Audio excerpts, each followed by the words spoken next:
Hello, hello, hello, coaches and leaders. I am super pumped because I have three amazing authors of a book called Coaching Education Leaders, which is you, my beautiful listeners. So we're going to be talking about their book today and some of the pieces of their book that I personally found really interesting, and I love the way you guys language it and you make things like simple, and I love that. So before we jump into like the super fascinating pieces of the book, I first want to welcome the three of you to the show. Thank you. Thanks, Becca. Yeah, Very yeah, much. absolutely. All right, so we have Michael Kemp, we have Michelle Jarney. Am I saying your last name correctly? Yep, absolutely. In Jarney fact, and Becca, that is her first name. No, it isn't. We all call her Jarney. Jardy, I love this. But Michelle does not look like she loves this. No, I love it. I love it, but it is not my first name. And Nancy Gutierrez. So the three of you, I'm excited you guys are here. So before we jump in, I would just love for y'all to give a very brief overview. What's been your education, leadership background, and what do you do now? Let's see. Let's have Michelle go first. Okay. Well, Becca, right now I serve as the Leadership Academy's executive director for learning and strategy. So I have a whole host of duties within the organization. Um, But for most of my time, I've been at the Leadership Academy for almost since it started, so about 20 years. And a lot of my work initially had to do with our coaching program and our coaching work. Prior to that, I ran a public-private partnership. And before that, and what really came out of my experience there was that I realized that you could have all the resources in the world and put those into a school. But if you don't have the right leader and don't build a leader's capacity, those resources won't really amount to much. And so that was really driving my desire to come work at the Leadership Academy and why I believe in coaching so much. Oh, that's amazing. I love that. And Michael, let's have you go next. Sure. I am the Senior Director of Leadership Development and the lead for the National Coaching Services at the Leadership Academy. I too been at this organization for a long time, not quite as long as Michelle. I think it's like 17 years for me now. And I started really at like an entry level position. I was just trying to really understand, how do nonprofits work and what can their role be in sort of serving or supporting education organizations. At that time, I was just really excited because I was a graduate of, the Bronx and sort of New York City public schools. It was my opportunity to kind of come back, right? And so to have the chance to work with, this organization called the New York City Leadership Academy and, support leadership development was really exciting to me. I realized early on that I didn't want to be a teacher, so to speak, and work with students, but I still felt, growing up and having education was really, really important. And so what's a different sort of angle or entry point? And that was the Leadership Academy, and I've been there ever since. So that's a little bit about me. That's really great. And Nancy. Yeah, so I'm the daughter of Maria del Socorro Escobedo Gutierrez, and I would later become. And when my family came here from Mexico, my mom would attend the school I would later become the principal of. So my mom was a Mm. middle schooler where I was the middle school principal, and so I was a principal of two different middle schools in my hometown of East San Jose, California, and kind of spent the majority of my career in my hometown doing a lot of leadership work. And, when we think about leadership, we think about leadership at all different levels and all different forms, not just by title. We'll talk about that today. And then moved out to the East Coast and would join this amazing organization, the Leadership Academy. We were formerly known as the New York City Leadership Academy, and I've been here now for 10 years, and I am the lead executive officer. We have replaced the word chief in honor of Indigenous communities, and we use the word lead. So that's what I do today. I love that. Thank you for sharing that. That was a blind spot for me. I never even thought about that term and what it means. Okay, thank you so much for sharing that. So I want to dive right in here. I want to kind of talk about, the type of coaching that you do and that you've researched and have all these like matrices and rubrics around, and I think it's amazing. So the type of coaching you do is facilitative competency-based coaching, correct? So I'd love you to share with folks what is that and why did you decide to focus on that type of coaching? And did you invent it? Because that's also super valid. So I'll kick us off here, just by saying that yes, first, yes, that is our term. That is our. But the strategies you'll see them mixed throughout the history of coaching, throughout so many different organizations that coach, that we've pulled lessons from. They've pulled lessons from us. Whether it's Bob Keegan, or with his immunity to change process, or if it's Jackie and Gary. I was going to actually say Jackie and Gary Bloom, but it's Jackie Wilson and Gary Bloom. They are not married. I didn't mean to. Jackie, forgive us. We didn't mean to you and Gary Marry to you. get married today on this podcast. But we're on blended coaching, or Elena Aguilar's coaching for equity. There's so many different frameworks that we align to, but around the FCB, yeah, that's ours, and we're super proud of it. Um, so let me start by just saying that we are, as Michael and Michelle alluded to, been with the organization for almost 20 years. We're a little over 20 years old as an organization. And our coaching approach didn't come immediately, but it came pretty close after. And we are an organization, just a little bit about the Leadership Academy, is that we were founded in New York City to change the face of the New York City school principal, make sure more women were school principals and more leaders of color had access to the role. And of course, you learn pretty quickly that you can even provide the best, most incredible training, leadership development possible, including a year-long paid residency, including mentors, including cohort-based, practical hands-on experience. But if you don't have the coaching combined with that, it won't be as effective as it could be. And so we quickly added coaching as part of the offering, and later then began to become coaches for every single New York City school principal in the largest school system in the country. And that's huge, right? Because that, at the time, 1,800 schools, things have changed a little bit since COVID, but, and we have become real experts around the coaching practice. Now, I'll parallel that to my experience at the time the Leadership Academy is forming in New York City. I'm in Cali. And I am a teacher on the verge of becoming a school principal, probably following a similar path to many of our graduates. And I became a school principal, and I remember the district at the time would just assign school principal. I mean, they would assign coaches, right? They'd be like, all right, this is going to be your school, and this person is going to be your coach. And you're like, okay, great. And I remember this amazing gentleman who would come to my school, and we would sit in my office for hours upon hours.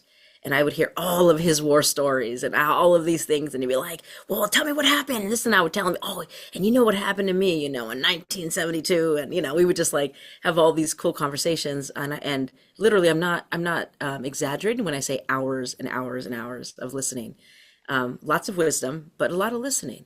And that is not the approach we take, right? And I can't say that I took a lot from that versus getting to know a really great person. I can't say that I grew as a leader. I can't say that it made my practice better.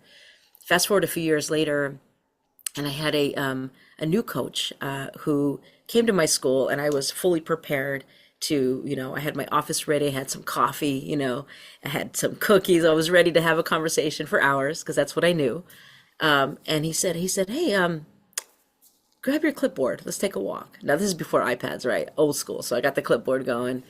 And we take a walk around classrooms, and he's asking me like so many questions, and I'm Becca, I'm sweating, right? I'm like, oh my God, like these are some hard questions, and they were low inference questions about what I saw, about what I wondered about, about what I, role playing what I would say to that teacher after we walked out, having really asking me some hard questions about my own style of giving feedback, and whether or not I would be honest, and how honest, and why in my, so man, I walked back and I was exhausted. It was like 30 minutes of walking around. And I was like, oh my God, Matt, I'm done. Can I go home for the day? Yeah. And that is really what we call facilitative competency-based coaching. It's an ugly name. It's dorky, we call it FCB. Let's just call it FCB here, because that's but really what it means is that just like in the classroom, when the teacher does the heavier lift, right? If the teacher's talking the whole time, students aren't learning as much as they could. But if they are a facilitator of learning, they are an effective teacher. If you are a facilitator of learning for an adult, you are an effective coach. And so that's what we call facilitative competency-based coaching. The competency part comes with saying it can't just be that you're asking great questions. It has to also that you agree upon, the coach and the coachee agree upon a set of goals, a set of competencies, skills, behavioral changes that they hope to make, and you work towards them. And so that is what we believe in, and we believe that you can't, you learn the work by doing the work, and you have to dive right in. And so that's how we engage in our process of facilitative coaching. Mhm. I love that. Yes. And Michael and Michelle, do you want to add anything to what Nancy said around FCB? I think the one thing that I would add, Nancy, and that I think you alluded to, right, is that the coaching is really in service of students, right? And so that's the guiding principle throughout everything, right? We're not here making more self-actualized leaders, even if they are building competency, right? It's like competency in what? It's like competency in school leadership on behalf of kids. Hmm. Yes. Yeah, I love that. That's really great. So I want to jump right in because Nancy, you were talking about questions, right? And asking really great questions. And you have a piece of your book where you talk about the common purposes of questions. And my brain exploded a little bit because I intuitively knew, like I'm very intuitive with my coaching, right? So I kind of just, I'm there, I'm being present, I'm not protocol-y really with my coaching. And you put words to things I intuitively knew, but I didn't have words for, and I love it so much. So you have a list of the common purposes of questions. And I was like, this is amazing. And so I would love one of you to share about them. I mean, why are they important? How do you use them within your own coaching? Sure, I'll take this one on. And I will just say, Becca, it's nice to meet someone who gets like geeks out about questioning and like, just loves that kind of approach. It's just very gratifying, Yeah. for fellow coaches to see that. I think before we go into like the different purposes and like how we use them and why they're so important, I just want to name, I think curiosity is like such a powerful skill, right? It's like something that we would want to see in an ideal or effective coach, right? And I think curiosity driving sort of your questioning is just a key sort of understanding for like why it can be so powerful, right? And so I'll go into a little bit of the different types of questions and purposes, and then I want to highlight one in particular. So, one purpose is to build and nurture the relationship between the coach and leader, right? You're not just asking questions to find out about someone at the beginning of a relationship, right? And like sort of where did your interest in schooling come in, right? Or like, how did your values sort of shape, right? Those are some key questions to find out about what sort of makes someone tick, right? But I think it's also ongoing, right? There's also questions to gain a systematic view of the leader's context, right? You're always trying to uncover more and more, right? Sometimes we give the sort of descriptive like, you're like a detective, you're trying to uncover or like a crime scene investigator, you're trying to figure out and put all the pieces together, right? So you may be asking questions around like what are the patterns we can extrapolate, right, from student referral data. Other types of questions around like to analyze strategy, relationships, and events, right? To explore process and understand, what a leader might be feeling, thinking, believing, and acting, right? It's really important to understand how is someone making meaning. And then I really want to highlight this one, right? To uncover and raise awareness of a leader's mental models and ways of thinking, being, and seeing the world, right? Because, I think coaching is not so much like you imparting your wisdom, your expertise, and how you want to show your perspective. You really actually are trying to understand and uncover how is this person, making meaning of the world around them, of the reality that's happening, right? So, it's you asking questions not only to help them better understand what they think about something, but how they actually are thinking, right? Like, what is there another way that they are, seeing a situation unfold, right? Would other people have different perspectives on it, right? What assumptions might they be making? So, as you can tell, we can geek out about questions a lot, right? There's a rich, amount of learning that can be had through questions, and we just wanted to kind of boil down some of these purposes. So that's a little bit about questioning. And I'm sure Michelle and Nancy have others to sort of add in, but those are some of the common ones. Yeah. I Nancy and think Michelle. there's, yeah, I think there's also this misconception that when you're a coach, you come with answers, right? Hmm. And part of facilitative FCB coaching is that you come with questions, Hmm. right? You come with a lot of really great questions. And that is an actual skill and a shift in mindset. You know, even someone who has known that for many years, even when I'm assigned a coachee, especially a very high performing coachee, I'll get start sweating again, and I feel like I have to show up in a different way. And actually, I just have to support their learning process to achieve, you know, the goal through these questioning. I got to work on that for myself, a continuous work in progress. Yeah. I And think, go oh, ahead. sorry, Go Becca. ahead. No, no, no, go ahead. No, the only thing I would add is I think questions, as we're talking about them, right? They're really sort of so elemental to coaching practice. I do think sometimes there's a misconception that coaching is just asking questions. So I want to Hmm. name it here, even that, right, that like part of coaching is also giving feedback Hmm. too. And so, just to ask questions without ever giving feedback is also not particularly effective. Yes, a hundred Great percent. And I've seen point. that Great point. misconception when I'm working with coaches where they keep I'm like, hold on. Because everyone's just lost at some point. Yeah.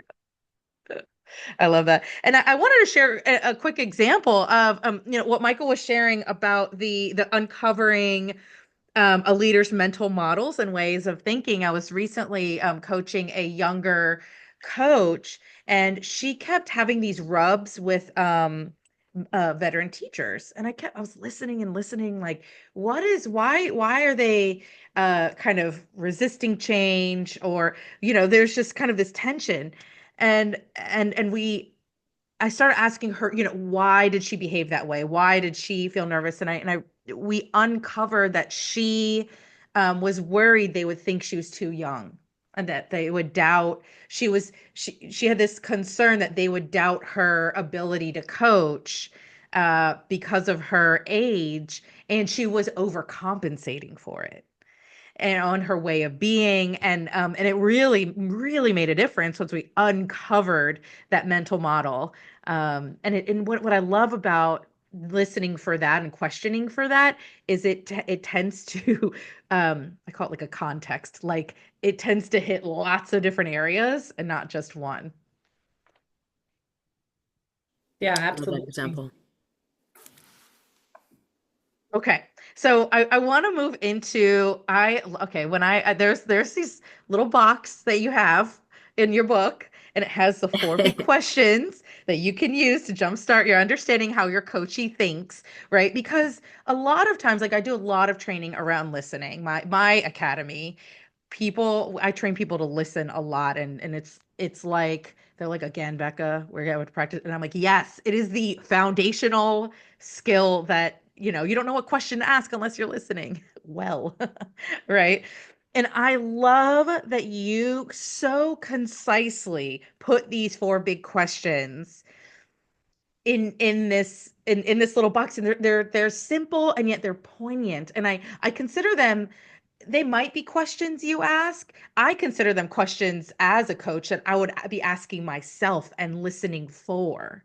So I would love, one of you to share what are those big questions? How do they show up within your own coaching? Yeah, absolutely.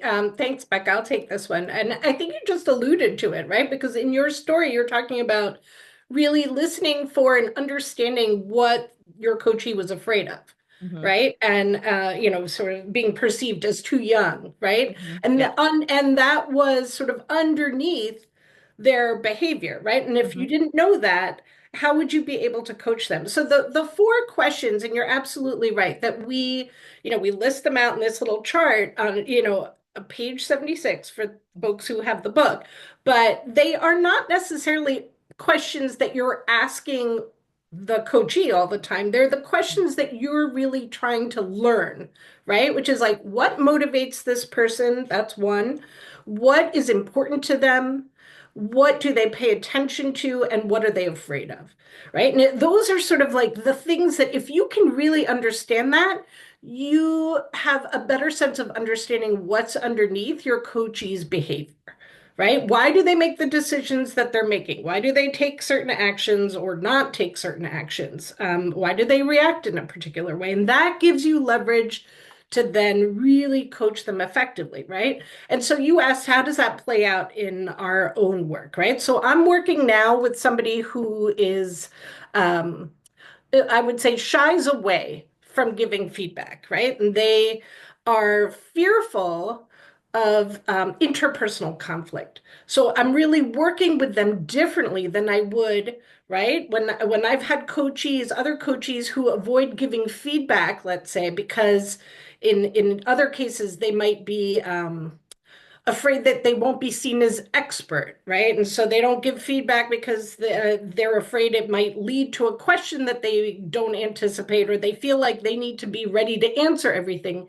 In this case, I'm working with somebody who shies away from giving feedback because they're concerned about the potential resistance that they might encounter to that feedback and what that conflict might look or sound like for them, right? And so uh, it allows me to really tailor my approach to the particular issue at hand.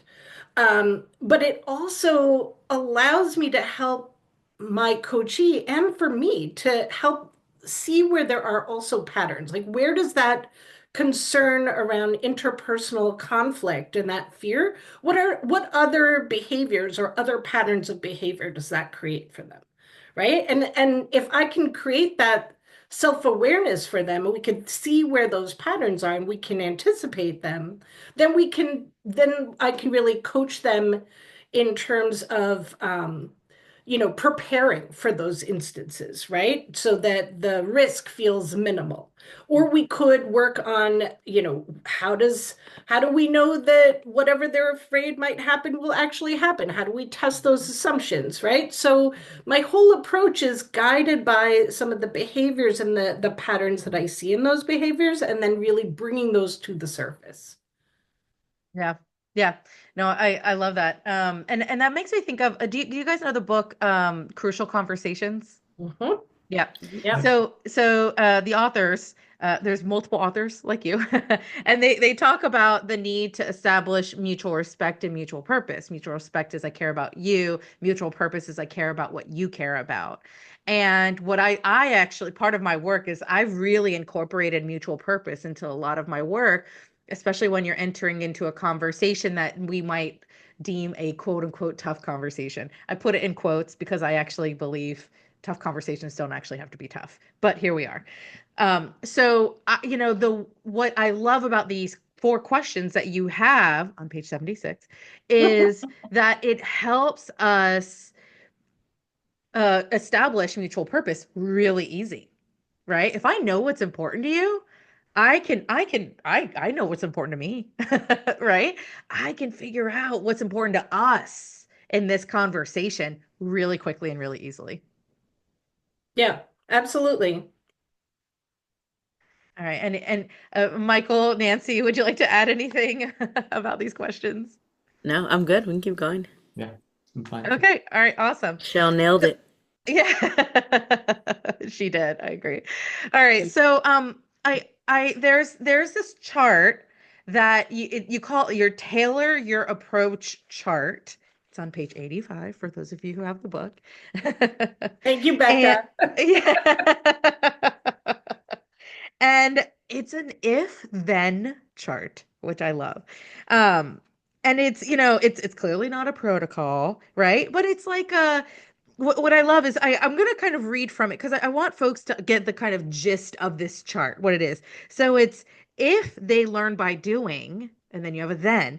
If they are a big thinker or a visionary, if they have a lot of thoughts at one time, if they promise to have certain conversations but ultimately don't, if they seem set in certain opinions, beliefs, or assumptions, and if they hesitate to take action and can seem stuck. You have thens. You have suggestions on ways to tailor the approach. And I love this view, right? There's like the general, we need to differentiate for the adults we're working with, right? As a philosophy. And then I love this kind of way of looking at differentiating. So I'd love one of you to share, you know, about this chart. How do you use it? How did you come up with it? Anything you'd like to share? Yeah.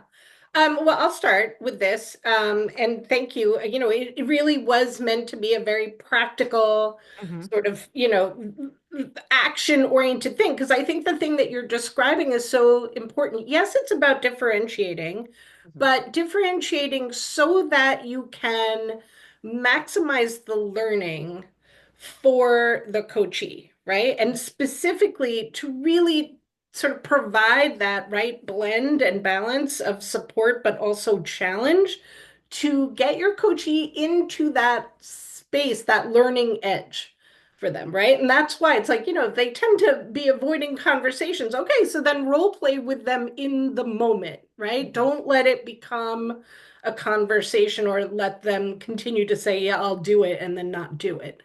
Um, so we think it's really important that every coachee understands how their coachee, every coach understands how their coachee learns and really takes that into account. And the chart came from 20 years of us, both coaching and observing and developing coaches, and sort of thinking about what are some of the very practical, what are some of the you know, common things that we see and ways to get unstuck. And so, um, as an example, I remember being with, observing a coach, working with a coachee, and it was somebody who, had lots and lots of ideas. They were all over the place. Brilliant person, big thinker, right? A principal.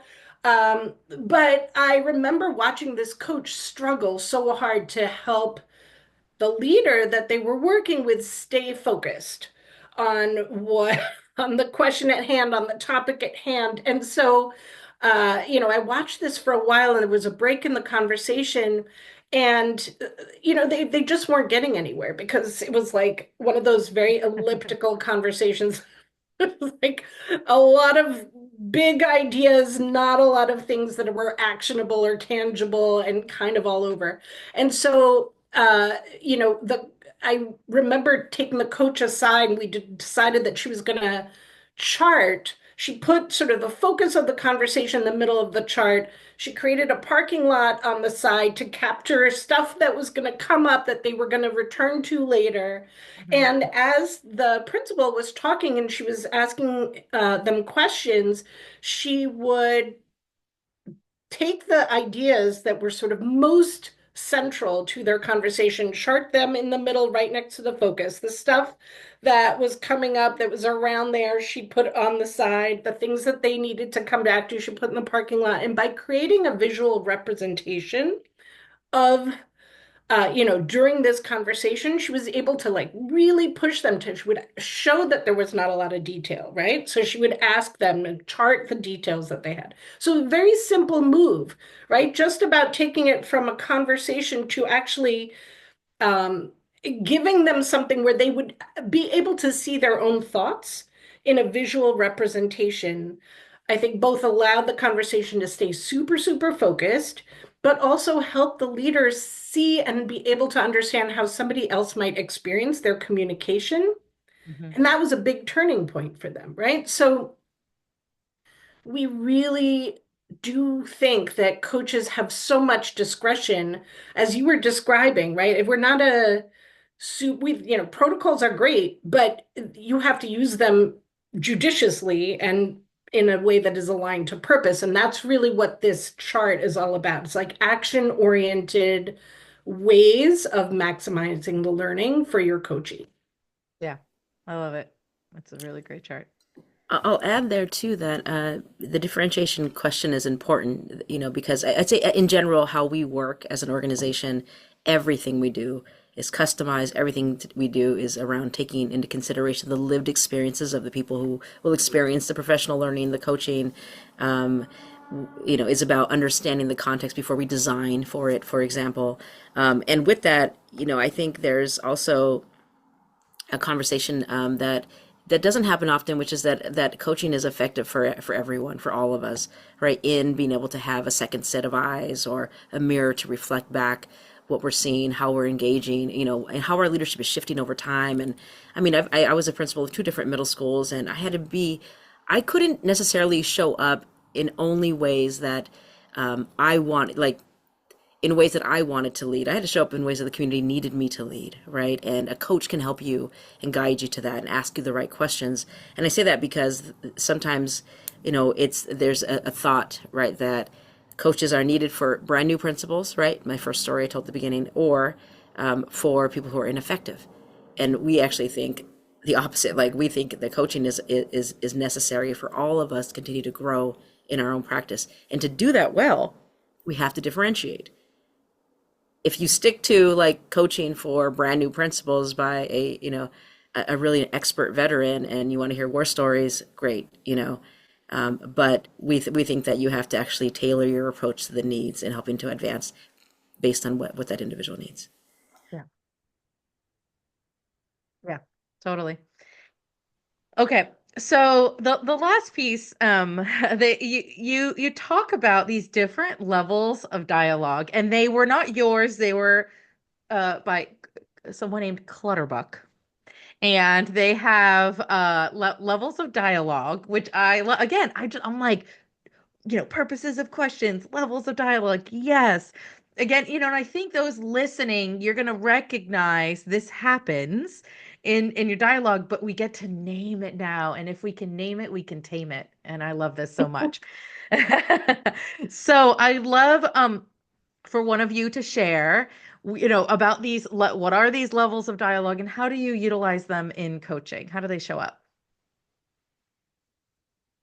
Sure, this one's me again. I'll take it. And again, shout out to David Clutterbuck.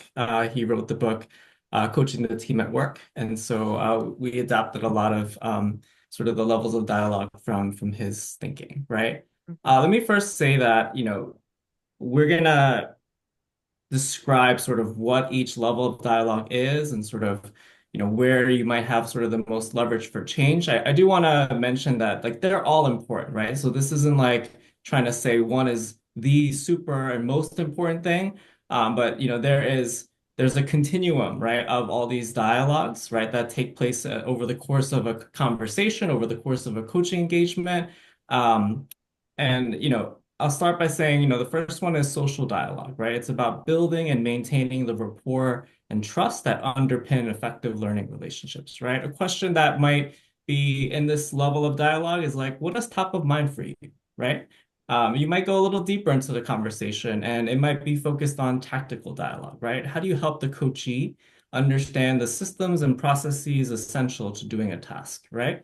It might be something like, what do the district's regulations say about that, right? Like real nitty-gritty information.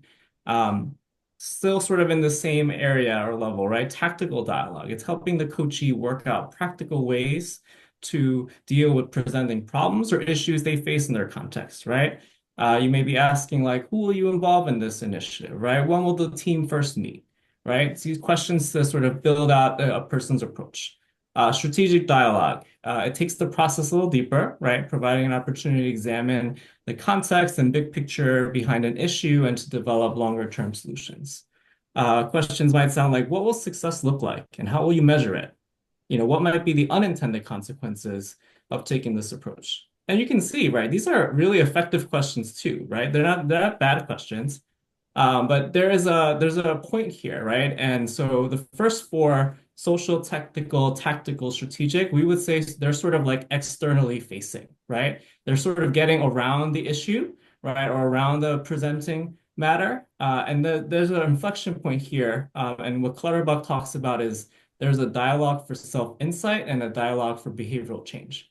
And in our coaching, we talk about how does the conversation shift from the external, to the internal, right? And so dialogue for self-insight, it changes that conversation and it examines how the coachee may be contributing to the problems they may be experiencing, right? It helps work out what they really want from a set of difficult circumstances or encourages self-belief, right? How have you contributed to this issue, right? What's been your role in perpetuating the situation, right? One thing we talked, I don't know if we mentioned this earlier on, but our coaching model and FCB, it's geared to like implicate the person, in what's happening, right? You're not standing on on like the outskirts, right? Having change happen sort of around you. You're in it, right? You're actually the change agent, right? You're the one sort of doing, and so you are implicated. So I think that really brings sort of the focus to the person, and then dialogue for behavioral change, right? It sort of builds on some of these self insights and applies them to support, new behaviors and actions, right? What is one shift you want to practice next time you engage with, right? What might you stop, start, and continue doing moving forward? And I'll share just one example. I was working with a leader who was charged with sort of rolling out a major initiative, right? And so initially the conversation and like the coaching was all around sort of the details, right? Which are super important, right? Like what's the professional learning necessary, for the school leaders and teachers, and how do you differentiate, what information, parents and community members might need versus what students would need or what teachers would need. And so it was, managing this huge sort of rollout. And there was still sort of like an underlying what I sensed as like hesitation and a little bit of like, it's just not going as well as I could, right? And as we kept going and going in the conversation, what sort of led to the self-insight was there was sort of this self-imposed, expectation of perfection, right? That was what was the block, right? And so once we got to like understanding that that was sort of preventing this person from taking more initiative or being okay with not 100%, faultless work, that sort of unleashed or like was the breakthrough moment, right? So I think that that's sort of the way Clutterbuck is so important because it puts not just it doesn't minimize the external, but it really shows you the power of the internal elements, right? And so if you are able to articulate and surface and sort of make visible sort of the levels of self-insight and behavioral change, you're really going to be able to move things. Yeah. Oh, I love those different levels of dialogue that I think they're fascinating. Nancy and Michelle, would you like to add? I would. That was a very thorough sort of explanation about the levels. I think the one thing I would add is um, they get harder. It's harder for coaches often, and what we have found, right? Like is um, it's really a lot of coaches think they're doing great work when they stay at the level or they get to the level of strategic, right? Because that is important work. Helping someone move from a presenting problem to thinking about what are you going to be doing long term is huge. But it is still often easier to stay there and strategize or ask questions to help someone strategize than to really hold a mirror up and help someone see where they need to change in their own thinking or in their own behavior, or where they themselves are part of the challenge or like part of what is happening. And so, yeah, there's more leverage for change down there in those internal conversations because that's where the leader starts moving away from like what other people need to do and how can I get them to do it to like where Mhm. what do I need to do? But those tend to be when you talk about crucial conversations, or they don't have to necessarily be harder, but they Mhm. feel harder for people. Mhm. And so a lot of times that's where coaches need support Mhm. and where certain ways of giving feedback or like where we find we do a lot of support for coaches is on getting to that level of conversation. Yeah. Safer to stay in the strategic sometimes, right? And the other pieces. I was thinking as I was listening to both you, Michael and Michelle, that I have the honor of being coached by Bob Kagan, and he, he's been working with me on leading for vulnerability with vulnerability for vulnerability, just having vulnerability part of my leadership practice. That's based on feedback that he got from many staff members. He went around and said, like, what do you love about her? What do you hate about her? Let's talk about that. And one theme that came up was like, hey, I want to get to know her a little bit better. Like, why is it always just like about work? Why is it so robotic sometimes? And so we, at start of meetings, for example, I would just like jump right in and failed to ask people how they were doing or other weekend. And, he said, and so he just kept asking me those questions, and it was so uncomfortable, in the behavioral change and the self insight. And he was spot on with many of the questions he's asking me. And, at some point, he was asking what I was afraid of. And, he brought me to this point of differentiating between, spending an entire hour becoming friends, versus, you know, spending 2 minutes telling someone how my weekend went, and it's just an interesting, like some of those baby steps. And in his practice, they call it like these smart steps, right? These modest kind of like practical ways to test out change. And that's just an example that was coming up for me as with Michael and Michelle, we're talking about getting kind of deeper under the feedback you're getting as a leader versus some of the other things you're carrying, the luggage you're carrying into these leadership roles, sometimes not even knowing you're behaving in Mhm. ways that are not helpful or are not advancing relationships and trust in the relationship in the organization. Yeah, yeah. When we're helping folks do their own mindset work, right? Thinking about how we're own thinking, us as leaders, us as the coach, coaching someone else, need to do the work first, right? The way I think about it is providing as clean a space as possible.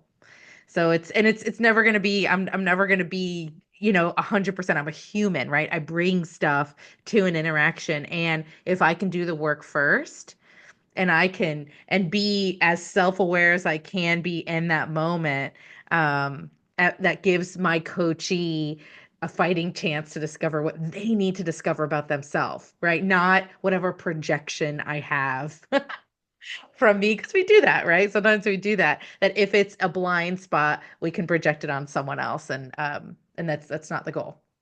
Yeah, So you're thank you. bringing up Yeah. two things I want to add. One is to that point, one of the things we try to establish with coachees right from the very beginning is that coaching won't feel comfortable. It shouldn't Mm-hmm. feel comfortable.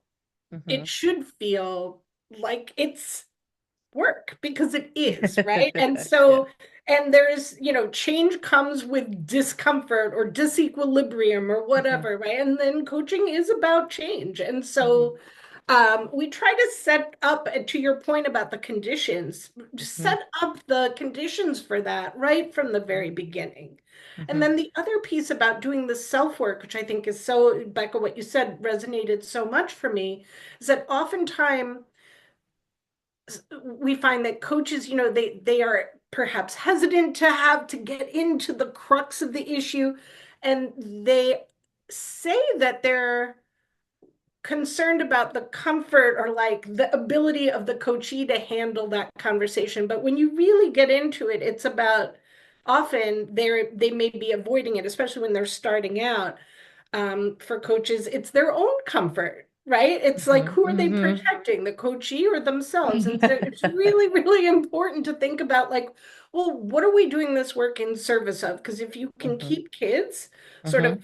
centered for yourself as like, this is the reason, and you set those conditions up from the beginning that we're going to do stuff that will not feel comfortable for either one of us all the Mm-hmm. time, but we're going to get into it on behalf of kids, then that's what empowers people, I think, to really get to do that work. Something that Bob Keegan writes in his book, Immunity to Change, which I love. He talks about competing commitments and stated commitments. I'm not going to go deeply into it, but I think around, when I saw a phrase recently that comfort zones are overrated, and it's like stuck in my head, and I'm like, it makes me chuckle sometimes. But I ask myself when it gets to that uncomfortable time, what am I more committed to? Being comfortable or making a difference? I literally ask myself that, right? What am I? Okay, here it Mhm. is. Here it is. I could move forward or I could stay comfortable back here. What's going to happen? Right? And I think what you're saying is, it's something that those folks listening, like you could ask yourself that moment of discomfort. I can move forward into the space of more discomfort, or I could stay back here and stay comfortable. What am I more committed to? Staying comfortable or making a difference for someone?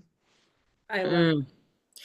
And with that, I mean, I think we've said bits and pieces of this throughout this conversation, but our goal is not to create the superhero, right? This leader, this who is able to do it all and know it all. Like, Like we want to create a super system, right? A system that has a multiple layers and levels of effective, reflective leaders, right? Who believe in capacity building, who themselves coach as part of their practice in their ability to be effective as a leader, who believe in,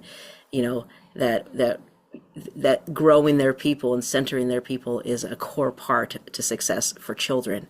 And so I just wanted to name that because I know we've said it here and there, but this is not on behalf of just creating amazing individuals. It's about the collective, what we can do for kids, what we can do on behalf of our families across the country. And we're now across 40 states, so it's a real honor to be able to do this work, and we are so appreciative that you love it, that you love, all the Yeah. different, frameworks that we've provided. We want this to be accessible, practical. We want people to carry this with them, use it. I mean, I use it. I used to carry these some of these pieces as worksheets just to like prep myself right before I had a coaching session. And now we have it all in one place. So And a book. I appreciate the love it. opportunity. Yeah, absolutely. So to wrap this up, I would love each of you to share just one final thought that maybe you haven't been able to say, or just one final thought for the coaches and leaders listening to this episode today, something that you want to leave them with. I'll start if that's okay. I Yeah, think, Of please. course. because of where we just ended this conversation a little bit and back to this idea around the discomfort, I think one final thought I have is that there's a misconception also that I feel like we encounter where coaches feel like, oh, I got to build trust and form a trusting relationship before I can start to get into that work. And I would urge people listening to really think about like you form trust by doing the work, right? You norm, you set the conditions for it, you establish purpose. But if you're waiting before you start to have some of these conversations until God knows when, and you've avoided those conversations until then, it's much harder to then get in than if you start from the very beginning. Get clear on what you're working on and for, and then engage and do the work together. Love that. I was I love told that that's too. called provisional trust. There's a term for Oh, that. I Yeah. like it is. That that. makes Yeah, sense. provisional Yeah. trust. Yeah. Yeah. Okay. Yeah. I would say, yeah, I love that. There's, we call our work facilitative competency-based coaching, but we do believe that there's times to be directive. Hmm. And so we have that as part of the work. We call it bonus, when so it's an acronym that you can access through this book. But when something's basic, or when someone's overwhelmed, or someone's new, or it's a safety issue, or so there are moments when you cannot just stay in this weird, like, holding hands, staring at each other, asking questions. Like, back to Michelle's point, there's going to be specific feedback. There's going to be Hmm. like, hey, this is something I would recommend you do. Like, that happens. What we don't want to do, and the reason why we center around facilitative coaching, is because that should be the majority of the time. You should be building someone's capacity to really, develop the skill to problem solve around some of the core mental models, but not without directive. It's needed and it's necessary. Yes. Thank you for sharing that. I'll just say that to Nancy's point about bonus, that could be found on page 101 in case people are looking. Thanks, Michael. The Clutterbuck levels of dialogue are pages 102 to 104. But I also want to highlight in Appendix C, which is pages 134 to 137, we've listed a whole bunch of question prompts connected to those levels. And so I will say that's a really useful tool. It's something that a lot of our coaches or people who are in our coaching training sessions, ask for. But I'll couple that with this. I think some people also get stuck with like, I have to ask the perfect right question, and I don't think that's the point, like you're not always going to have the most perfect scripted question for the moment. I think you have to, as we talked about, be responsive to the moment and understand how to best approach different people, right? And sort of their different learning styles. But I think it's about inescapable learning, right? And so, we talked about curiosity, we talked about like who holds sort of the cognitive load or the brain sweat, right? But I think I'll end with like, create inescapable learning moments, right? When you're able to sort of get to that level of Clutterbuck, on self-insight, then you're making it inescapable for that person to, explore what's happening. And I think that that's really when like the power of coaching can come out. I love that. Oh, thank you, the three of you, so much for coming, sharing your expertise, your thoughts, your experiences with the listeners. This has been amazing for me to continue my own learning, and I'm sure those listening. So thank you so much for being here Our with pleasure. us. Thank you for Thank having you so us. much for the opportunity.